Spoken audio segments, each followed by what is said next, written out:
Pete talked earlier about the miracles that we see in recovery, and it's my pleasure to introduce one of those people to you tonight. When I met Melissa G., she was in Renfrew Detox Facility, and she didn't have the strength to keep her head off the desk when she signed the contract to come and take treatment at Recovery Calgary. And she was about as close to death as anybody that I've met in my time in this business.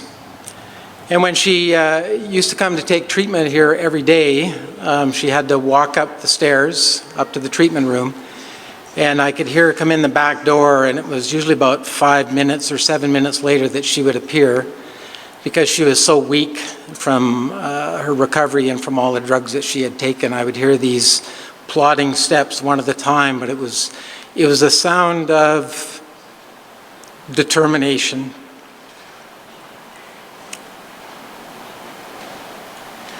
And Melissa's determination has really served her well. As she headed up those stairs every morning, I knew that she was there for the right reasons. She was hurting so badly that she used to come in wearing about 3 layers of sweatpants to try to stay warm. But she showed up day after day and did everything that we asked her in terms of her recovery. And after the 6 weeks was over, signed up to do stage 2 recovery with me as well. And I have watched Melissa grow in her recovery and just regain herself and become testimony to recovery, determination, and resilience. And one of the things that I love most about Melissa is she had the courage when I asked her very early in her recovery to be interviewed on global TV about a special they were doing about the fentanyl crisis in Calgary. And I'm not going to steal much of Melissa's story here, but I think it really bears telling the fact that Melissa is not afraid to put her face out there as a face of recovery and a face of determination, and somebody who's outspoken, but also somebody who gives hope and courage to other people by allowing the news stations to talk to her and to show her name and her face on the television station. And I think that that's an important part of Melissa's story and Melissa's journey. So without any further ado, I could go on for the remaining time talking about Melissa and how amazing her journey is. And she's going, yeah, go ahead. She really doesn't want to be here, but she said to me that she loves speaking in front of big groups. And so, Melissa, please come up and share your story. Melissa G., please welcome her.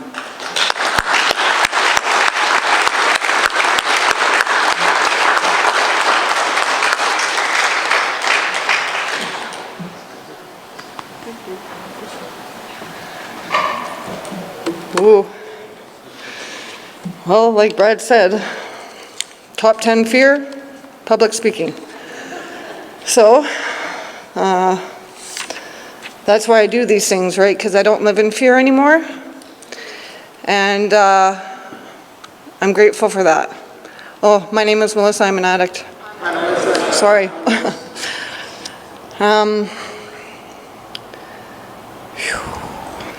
I could not describe to you in the past week or so, since Brad asked me to do this, of the anxiety and all those things that come back by having to do these things, right? You know, my addict is still alive and well and takes any opportunity to try to take me out. But, you know, I do these things today because it's sad to keep on watching people dying. And I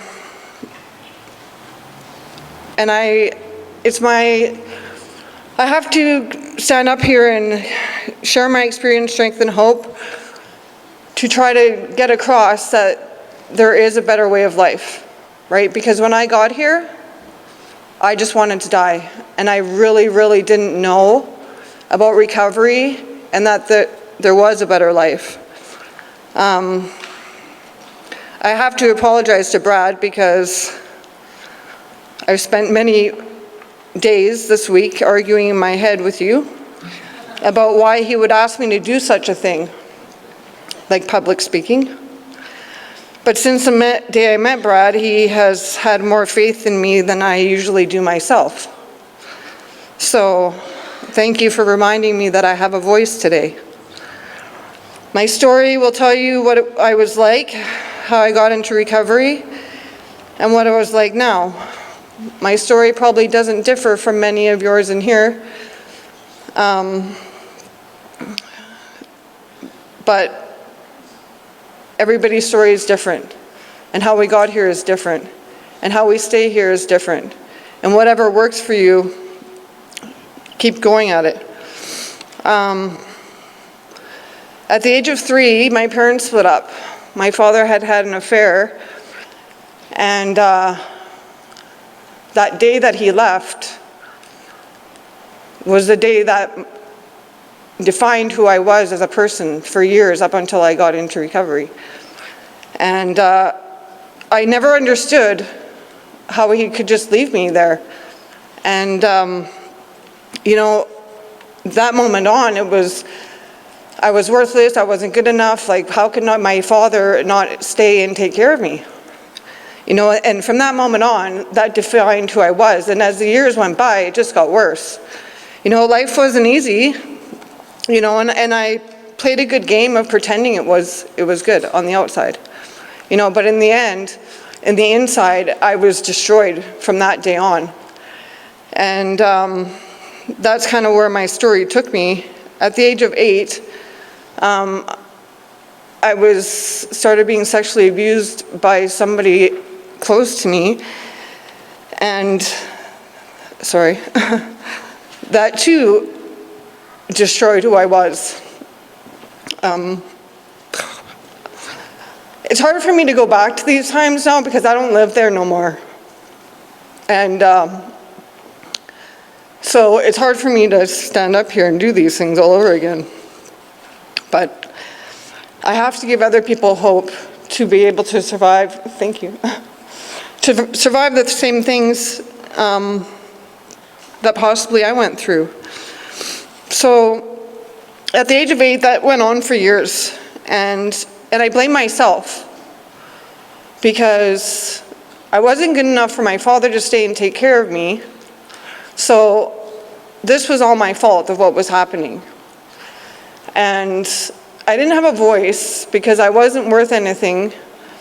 So I never dared tell anybody about what was going on.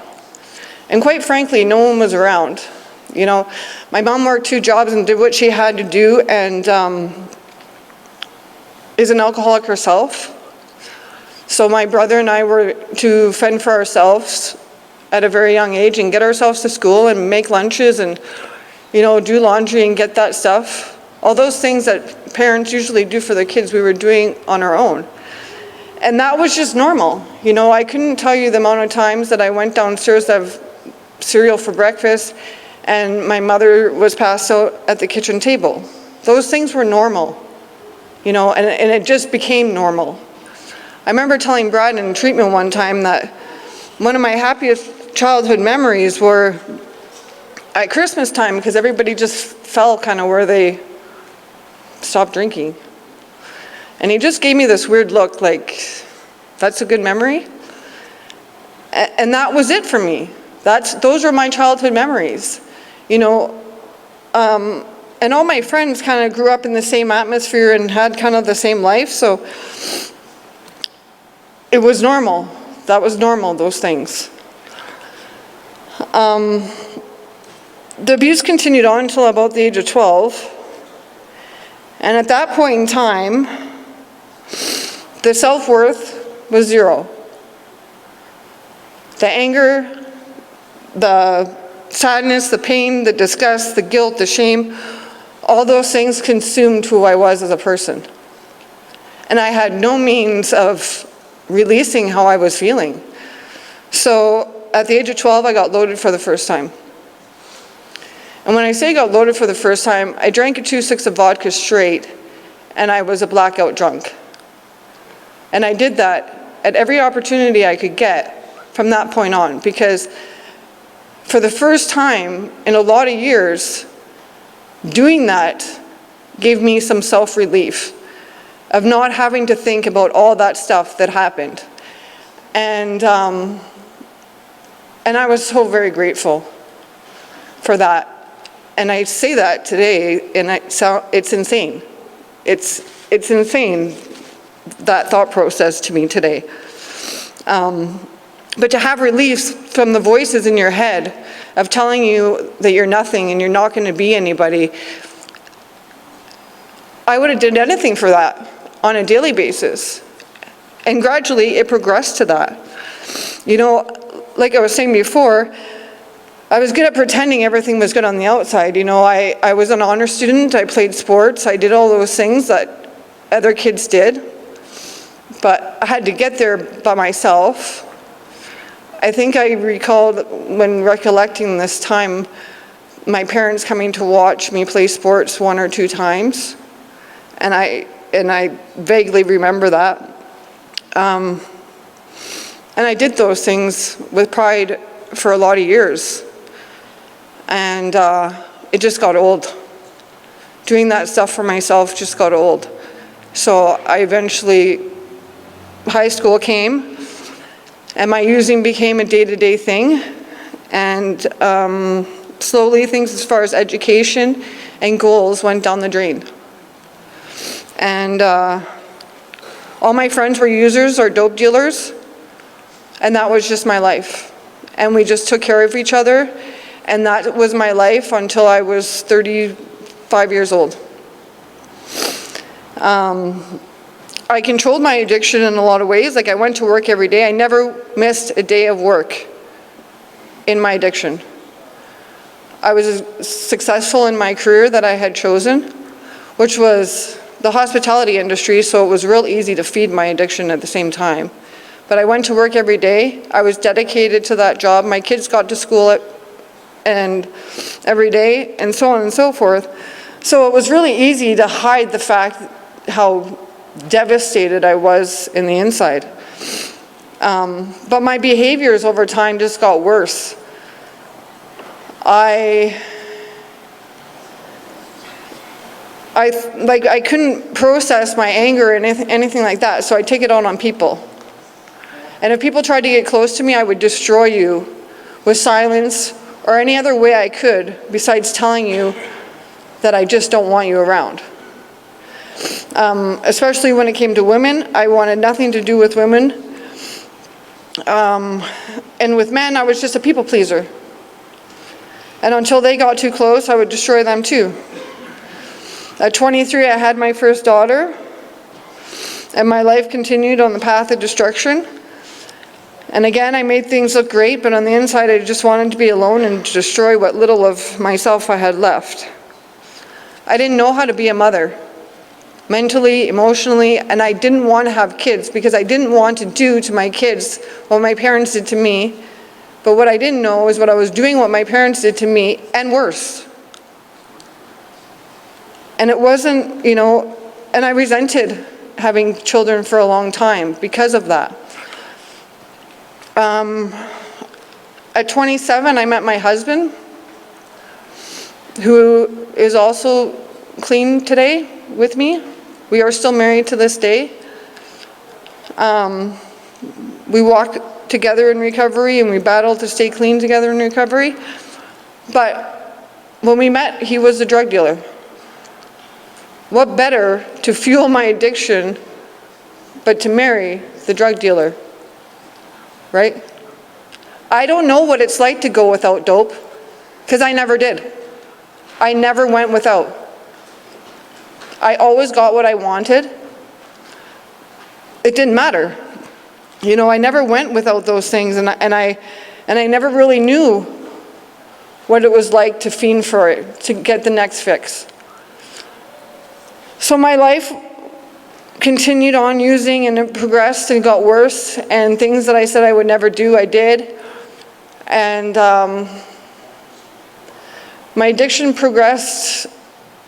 I was working about 90 hours a week, and I started using to get caught up in life, to show up as a parent, to do those things.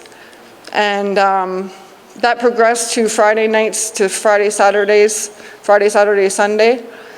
Then my mother-in-law got really sick. And my husband, opposite of me, is very close with his family. And And I resented him for a long time for that, because I didn't know what that looked like. I didn't know what having parents that showed up for you and stuff, I didn't know what that was. And she got sick, and it progressed, especially for him. And then it was just another excuse for me to get loaded with him. The year after that, my father-in-law got sick and passed away. And that was a roller coaster of something that my husband and I say my husband and I today, but when I first got here, I blamed him for not being able to handle it, and I just went along for the ride. But my father-in-law was the first person I'd ever met who showed me unconditional love. And I, to this day, don't understand how that man did the things he did. And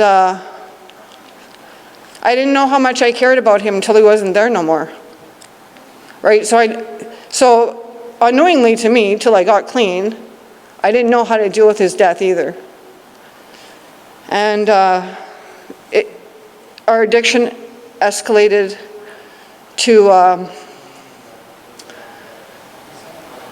at the end of our addiction, we were using about 100 pills of fentanyl a day.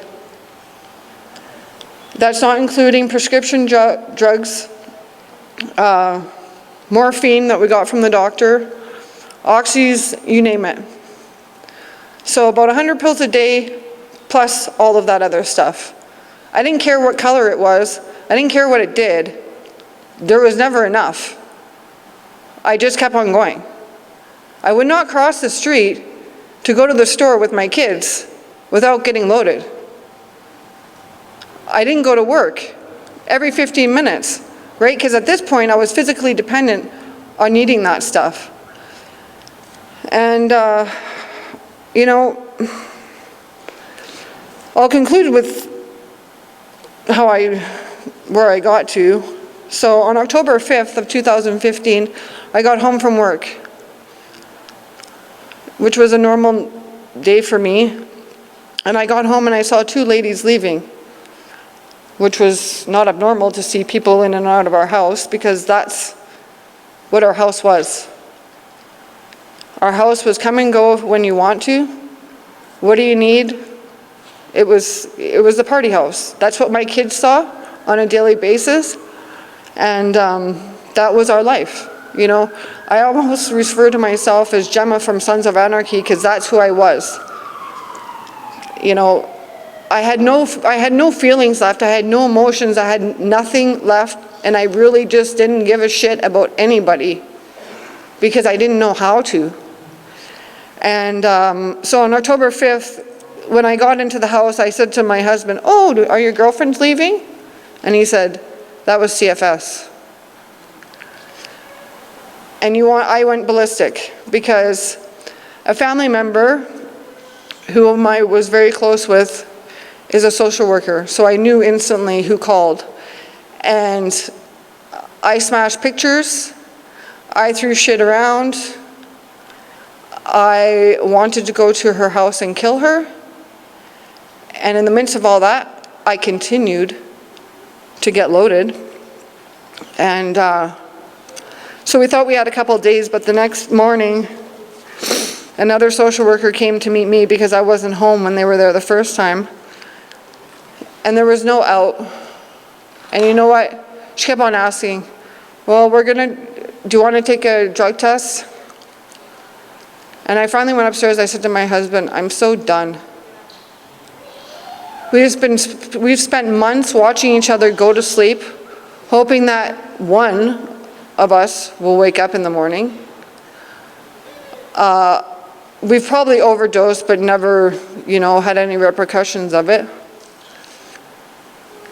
One day I fell and smashed my head against the bathroom counter and cut my head up and my arm up, and my husband had to pick me up off the floor and put me to bed. So I was done. I didn't want to lie no more. I just wanted to, I didn't know what help looked like, but I was just done lying. I couldn't keep up with the lies. And that day, when we had to call our parents and tell them what happened, was the first day anyone in our family knew what was going on. So when I say we lived a normal life in everybody else's eyes, we did. It was heartbreaking to watch my daughter. You know, we were lucky enough that my youngest daughter got to go with family members. But the moment she got walked out that door, I didn't know, I knew I had two choices. I either got help and tried to live, or I was gonna die. And I was 50-50 on the line, like, of where I wanted to go, because I didn't know how to get clean. I didn't know how to get help. And quite frankly, I didn't want to, because that point in my life, the pain was so great, I didn't want to get help. I just wanted to die. And I say that because I can feel that feeling. I was standing in the closet, getting high, and saying, please, just end it this time. And then the next day, I just do more.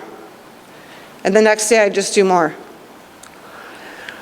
So that day, and I had to phone my oldest daughter, who has a different father, and we didn't have the best of relationships, right? So I had to call him and say I couldn't pick her up that day. And I didn't see her for 7 months after that. And that part of it, recovery alone almost killed me, you know. But anyway, we all know how to get loaded, and I did that really good. And it's really sad. I'm grateful that I got clean when I did, right? Because I know I would be dead today if I kept going how I was going. And I've seen numerous friends die in and outside of the rooms, people that we used with, people that I've met in recovery from other provinces, die. And it's scary. But that's the fact, right? We either get clean or we die. There's no like in between, you know? I could say that I could go out and use today, but today I don't want to die. So, you know, I always share when I speak at recovery centers that I won't come back. And people say, why would you do that? Because I don't want to tell my brain that on the off chance I maybe could. Because I know I can't. Because nothing out of every drug I've ever did made me feel the way that shit did. Nothing. So I know if I go back out there, I'm using that substance. Because that, to me, and I remember the first time I ever did it, I said to my husband, whoever invented that shit was brilliant. I don't think that today. Today I live a very different life. You know, and Brad stated, I met him in detox, and yeah, I was wearing probably 4 pairs of pants. I was 95 pounds. And the only thing I was told when I got there was, if you survive detox, then maybe you'll have a chance at recovery. And I remember meeting Brad, and I'm so grateful for the girl who left the detox the night before, because she was supposed to be meeting Brad.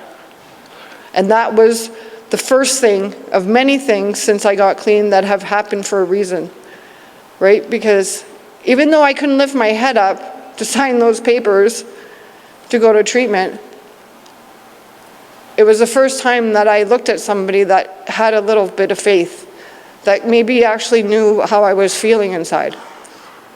And that's where my story went. I went to Recovery Calgary, I did the six-week program, and it was hard. Recovery is hard. It's hard. And but I have no regrets of the bad days either. And quite frankly, the past month, I've thought about using more than I have since I got clean, because everything is changing. And the scariest part, I'm changing. I'm not the same person when I got, who I was when I got here. My past does not define who I am. I have a voice, and I can do things that I've never done before. I don't do the same things that I did before. I don't treat people the same way. And you know what, I struggle, right? Because my relationships have changed. And a lot of people that I was close to, I can't be close to. And I don't know how to explain to them how this works. And it's scary, right? You know those movies that like when people die and they're like watching themselves and they're like on the, like that's what this is like. And some days it is freaky. But I'm very grateful for those moments today. And I just get through them, right? I have a choice today, and I know if I choose to use today, that's my choice. I know what recovery is all about. I don't know all about recovery, like I don't even know, but I know that it's my choice whether I pick up today, and I don't want to do that. I have a very fabulous life and a very simple life.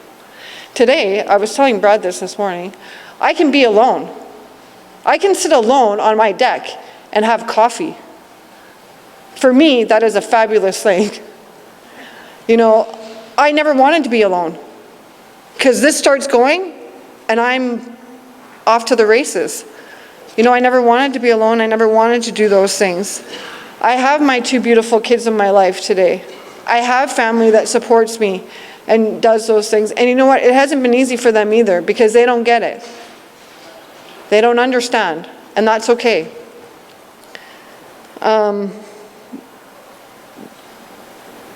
Recovery is about transformation and change, and I never understood that when I got here, but everything about my life is changing, and I'm very grateful for that. I'm grateful for the good, bad, and the indifferent, and I'm grateful to be able to do these things. You know, still in this moment, I hate public speaking, and I do not like Brad one bit right now. Right? But I have to do these things, right? Because it makes me sad to continue to watch people die, right? It's not going to be easy, but if I can get clean, anybody can get clean. And I'm very grateful to be able to speak in this church, though, right? Because this church started my journey of recovery, and it will always, always play a very important part in my heart, just like Brad will eventually again.